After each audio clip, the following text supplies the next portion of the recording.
Objection. Other opening statements, all other opening statements will be included in the record. Who seeks recognition? Move to strike the last word. Gentleman from Kentucky is recognized. You know, I'm all for balancing the budget, but I hate to tell Mr. Biggs this isn't going to work. The threshold for spending out of balance is 2/3. And let me just go through. 2/3 is not a high enough threshold. That's 67%. Let me go through some of the omnibus bills and the percentages by which they passed the House and the Senate. In 2016, an unbalanced budget passed by 73% in the House. In 2017, an unbalanced budget passed by 71% in the House.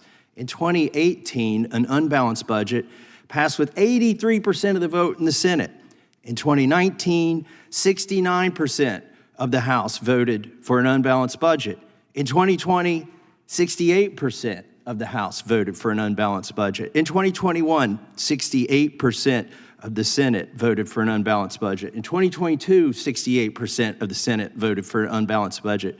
In 2023, 75% of the Senate voted for an unbalanced budget. And in 2024, 80% of the House voted for an unbalanced budget. Just this year in 2026, one of the minibuses passed with 91%. And it's not even close to balancing. So what would a 2/3 threshold do to stop this body or the other body from spending us into oblivion like we've been doing since 2016?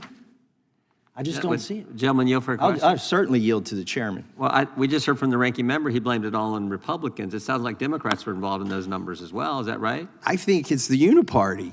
It's like you can, the way we get budgets through the House and the Senate here is that when you don't have enough votes, you add more spending to it for somebody, and then you develop a new constituency, a bigger constituency, and that's how you get to 60% in the Senate and 51% in the House. But you don't even need to get to that because we had, like I said, 91% of the House voted. There were only 21 people who didn't vote for the Commerce, Justice, Science, Energy, and Water and Interior minibus. Would the gentleman yield for a question? I would yield. What do you make of the example of what happened in the Clinton administration with the Democratic president and Republican Congress, and the president was determined to come forward with balanced budgets, and there were record surpluses that took place for several years? I'm glad you asked that. I looked at your chart. I was very interested in it. You said Obama's budget, Biden's budget, Trump's budget. The Constitution gives us the power of the budget.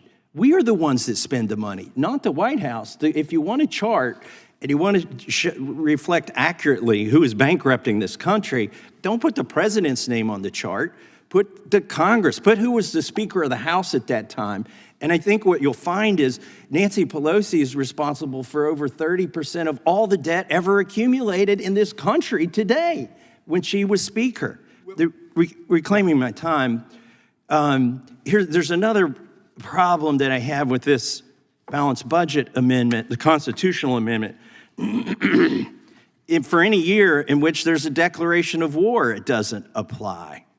Oh my gosh, we'll be declaring war on Madagascar or some poor country people can't find on the map after we pass the rules and elect a speaker. It'll be the third vote of every session of Congress to declare war so we can get that little formality out of the way and start spending as much as we want. So that's a problem. I think the answer might be actually in the way that constitutional amendments are passed. You need what, 3/4 of the states to agree? I think a real balanced budget amendment, constitutional amendment, could require the states, 3/4 of the states, to say, you know what, there's enough of an emergency, we're gonna let you guys in Washington spend, because you rightfully pointed out many states have balanced budget, 49 states, and they stick to them.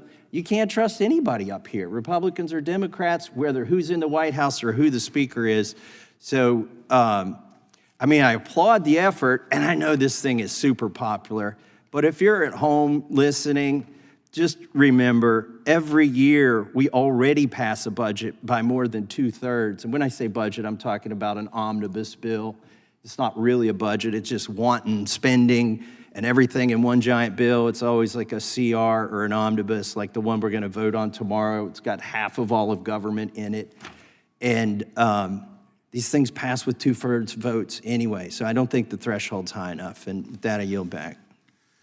Gentleman yields back. Gentlelady from Washington's recognized. Gentleman from New York is recognized.